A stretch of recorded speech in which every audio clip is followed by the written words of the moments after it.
शिवरात्रि की आपको बहुत बहुत शुभकामनाएं। शिवरात्रि का समय है तो मैंने सोचा आपको साईं बाबा से जुड़ी हुई एक बहुत ही खास कहानी सुनाता हूँ। देखिए, मेघा एक भक्त था बाबा का, जो बाबा को शिवजी के रूप में पूजा करता था। शुरू में तो वो बाबा को नहीं मानता था, लेकिन धीरे धीरे जब उसका विश्वास बढ़ने लगा तो उसको महादेव के दर्शन बाबा में ही होने लगे। और वो बाबा को क्योंकि महादेव के रूप में पूजता था, तो वो सब काम करता था जो महादेव को प्रिय थे।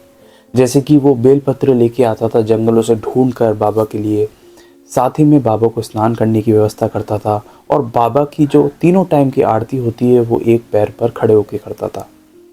मकर संक्रांति का दिन था, वो भी महादेव का दिन माना जाता है। तो उस दिन क्या हुआ, एक बार मेघा ने सोचा कि मैं आज अपने महादेव को यानी अपने साईं बाबा को स्नान कराऊंगा, जल अभिषेक कराऊंगा गोदावरी नदी के जल से।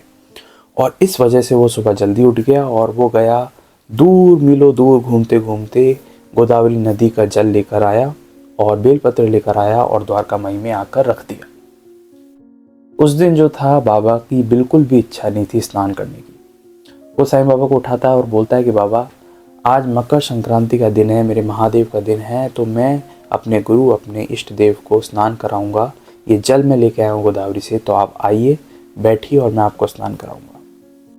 बाबा ने कहा, मेघा, मेरा बिल्कुल भी मन नहीं है और मैं इस वक्त स्नान नहीं करूंगा, तुम कुछ भी कर लो, ऐसा बाबा ने उनसे कहा।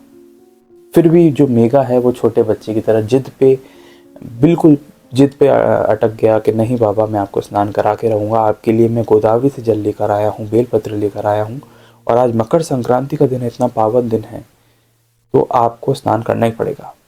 देखिए, भक्त की जिद कितनी थी कि बाबा को भी हार माननी पड़ी, और बाबा उठकर आए और फिर नीचे आके बैठ गए द्वारका माई में और कहने लगे कि मेघा, चल एक काम करते हैं, तू अपना भी मन रख ले और मेरा भी मन रख जाएगा। तू मुझे स्नान करा, लेकिन बहुत थोड़ी सी चंद बूंदे ले इस घड़े में से और वो मेरे माथे पे डाल दे। मैं मान लूँगा तूने मुझे स्नान करा दिया और तेरी भी इच्छा पूरी हो जाएगी। उसने कहा कि हाँ बाबा, आप बैठो। तो उसने बाबा को बैठाया और जैसे ही बाबा बैठे, बाबा ने कहा, देख 2-4 बूंद ही डालना माथे पर, ताकि तेरा भी मन हो जाए और मेरा भी स्नान हो जाए। उसने बोला ठीक है।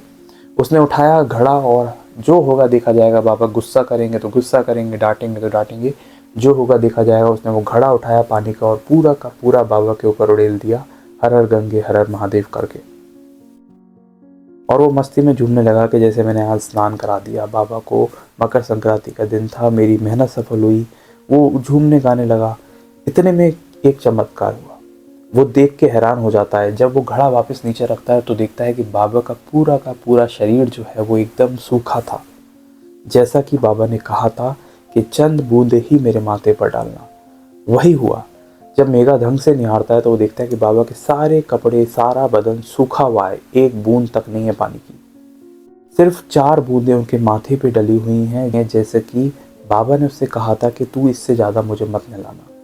ठीक वैसा ही हुआ। वो ये देख के हैरान तो हुआ ही, साथ ही में बाबा की महिमा को देख के वो खुश भी हुआ, क्योंकि वो ये देख के हैरान था कि भाई घड़े का पानी गया तो गया कहाँ। इस कहानी से हमें ये समझने को मिलता है कि बाबा ने कहा था कि 4 बूंद तो मतलब 4 बूंद। जितना बाबा ने कहा था उतना ही हुआ, उससे ज़्यादा बिल्कुल भी नहीं हुआ।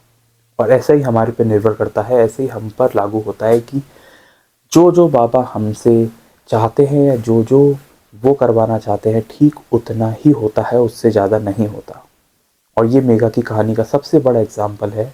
मेघा चाहता था पूरा निलाना, बाबा कह रहे थे 4 बूंद, और अंत में वही हुआ, सिर्फ 4 बूंद ही बाबा के मस्तक पर थी और पूरा शरीर जो है वो सूखा हुआ था।